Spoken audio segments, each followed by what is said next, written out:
Frontotemporal dementia is a degenerative disease that affects patients who are most commonly younger than 60 years of age. Unlike Alzheimer's disease, patients with frontotemporal dementia usually present with loss of executive function, behavior problem that presented in between neurology and psychiatry.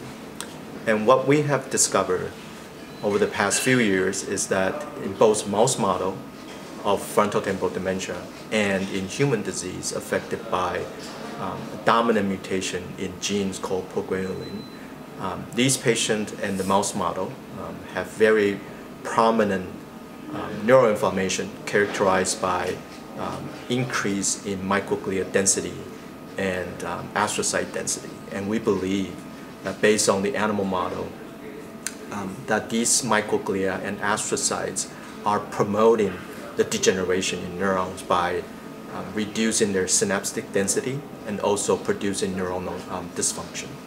So microglia is the so-called scavenger in the brain. So what they do is they behave like macrophage in the peripheral system, where they clean up the debris from the damaged neuron. So that's the conventional view, the traditional view of microglia. But I think more recently it's been very well accepted through animal study again and cell culture that microglia plays a very important role in modulating neural circuits by pruning synapse. Whereas in astrocytes is thought to be the structural, a very important structural cell type in the brain that help recycle the neurotransmitter and also provide the blood-brain barrier integrity.